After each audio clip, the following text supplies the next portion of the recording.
Assalamualaikum. মই Saida Amina Yasmin, ASHA supervisor Raniganj BPSC, village health sanitation and nutrition committee VHSNC। VHSNC হৈছে national rural health মিশনৰ দ্বাৰা প্ৰৱৰ্তন কৰা এটা অন্যতম ব্যৱস্থা য'ত সমাজৰ সকলো স্তৰৰে অংশগ্ৰহণ সুনিশ্চিত। এতিয়া আহো আচল কথালৈ। Objective of VHSNC। VHSNC লক্ষ্য বা উদ্দেশ্যবোৰ কি? সকলো কামৰে এটা লক্ষ্য বা উদ্দেশ্য আছে। সেইদৰে NHM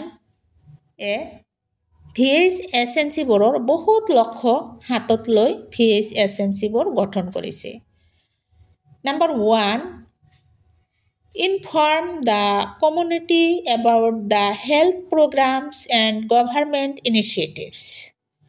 অৰ্থাৎ সমাজৰ প্ৰতিজন লোকক হেল্থ বা স্বাস্থ্য সম্পৰ্কীয় আঁচনিসমূহৰ বিষয়ে আৰু চৰকাৰে এই ক্ষেত্ৰত ব্যৱহাৰ কৰা বিভিন্ন পদক্ষেপসমূহৰ বিষয়ে সমাজৰ উচ্চ নিচ ধনী দুখীয়া অৰ্থাৎ প্ৰতিজন নাগৰিকক অৱগত কৰাৰ উদ্দেশ্যে এই VHSNC নামৰ এটা বস্তু গঠন কৰিছে।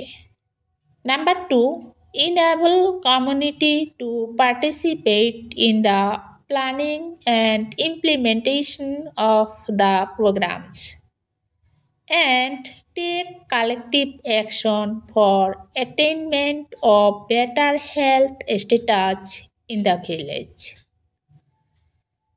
অৰ্থাৎ আমাৰ সমাজৰ প্ৰতিজন নাগৰিকে যাতে আঁচনিসমূহৰ পৰিকল্পনা কৰাৰ ক্ষেত্ৰত আৰু সেই আঁচনিসমূহ প্ৰৱৰ্তন কৰাৰ ক্ষেত্ৰত যাতে অংশগ্ৰহণ কৰিব পাৰে, সেই উদ্দেশ্য বা লক্ষ্যবিলাক হাতত ৰাখি সমাজৰ প্ৰতিজন মানুহক সমৰ্থন কৰি তোলা আৰু গাঁওখনৰ স্বাস্থ্যৰ অৱস্থাৰ মানদণ্ড অধিক উন্নত কৰাৰ বাবে সমূহীয়া কাৰ্য হাতত লোৱাত সহায় কৰাৰ বাবে এই VHSNC গঠন হৈছে।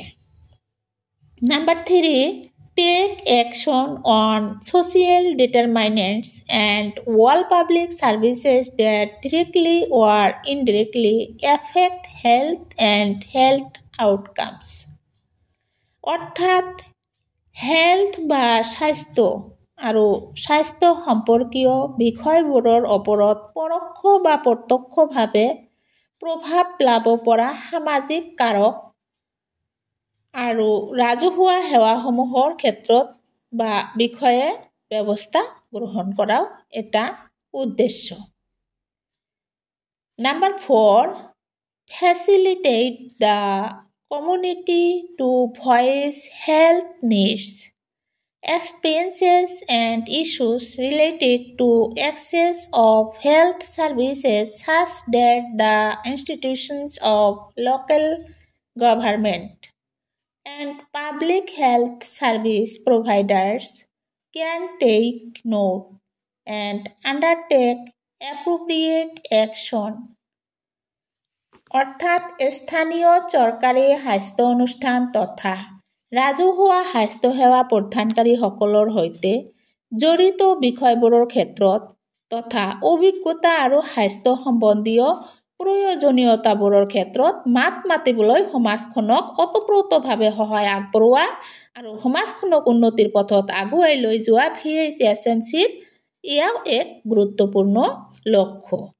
Number 5, equip panchayats with the understanding and mechanisms required for them to play their role in governance of health and other public services and provide leadership to the community for collective action to improve health status। অৰ্থাৎ সমাজৰ প্ৰতিজন ব্যক্তিয়ে স্বাস্থ্য তথা অন্যান্য ৰাজহুৱা সেৱাসমূহৰ সঠিক পৰিচালনাৰ বাবে তেওঁলোকৰ ভূমিকাসমূহ যথাৰ্থ ৰূপত বা সঠিক ৰূপত যাতে পালন কৰিব পাৰে, সেই উদ্দেশ্য হাতত লৈ তাৰ বাবে নিৰ্দিষ্ট নলেজ অৰ্থাৎ জ্ঞান আৰু ব্যৱস্থা প্ৰদানৰ দ্বাৰা পঞ্চায়তসমূহক সজ্জিত কৰি তোলা আৰু স্বাস্থ্য সম্বন্ধীয় অৱস্থাৰ উন্নতিৰ বাবে সমাজখনক নেতৃত্ব প্ৰদান কৰাও ইয়াৰ এটা প্ৰধান লক্ষ্য। Last number, provide support and facilitate the work of community health workers like ASHA supervisor, BCM, and other frontline health care providers who form a crucial interface between the community and health institutions. সমাজ আৰু স্বাস্থ্য অনুষ্ঠানবোৰৰ ক্ষেত্ৰত যোগসূত্ৰৰ ভূমিকা পালন কৰা আশা কৰ্মী, আশা supervisor, BCM তথা অন্যান্য অগ্ৰণী স্বাস্থ্যকৰ্মীসকলৰ কাৰ্যক সহায় সহযোগিতা আগবঢ়োৱাও ইয়াৰ এটা মেইন উদ্দেশ্য। এইবিলাকেই আছিল আমাৰ আজি অবজেক্টিভছ অফ VHSNC, অৰ্থাৎ VHSNCৰ লক্ষ্য আৰু উদ্দেশ্যবোৰ। ঠিক আছে, ইমান দীঘলীয়া সময় মোৰ কথা ধৈৰ্য সহকাৰে শুনাৰ কাৰণে মই নথৈ আনন্দিত। আৰু এইবিলাক কথা মই কোৱা উদ্দেশ্য হ'ল গাঁৱৰ প্ৰতিজন মানুহে VHSNC কি আৰু আমি ইয়াৰ পৰা কেনেকৈ লাভৱান হ'ম জানিব লাগে। গতিকে মই ভিডিঅ'বোৰ বনাই আছোঁ। আপোনালোকে পাৰিলে গাঁৱৰ সকলো ৰাইজৰ মাজত এইবিলাক শ্বেয়াৰ কৰি দিব, যাতে সিহঁতে VHSNCৰ বিষয়ে জানিব পাৰে আৰু VHSNCৰ লগত জড়িত হোৱাৰ কাৰণে সিহঁতে আগ্ৰহ কৰে আৰু আমাৰ অসমৰ যিমান গাঁও আছে সকলোবোৰ গাঁৱক যাতে উন্নতিৰ পথত আগুৱাই লৈ যাব পাৰে সেই বিষয়ে আপোনালোকে অলপ চিন্তা চৰ্চা কৰিব। গতিকে মোৰ ভিডিঅ'বিলাক ভাল লাগিলে শ্বেয়াৰ কৰিব, লগতে চেনেলটো ছাবস্ক্ৰাইব কৰিব আৰু মোৰ কথা মনত ৰাখি ভিডিঅ'বিলাক মাজে মাজে চাই থাকিব। ধন্যবাদ।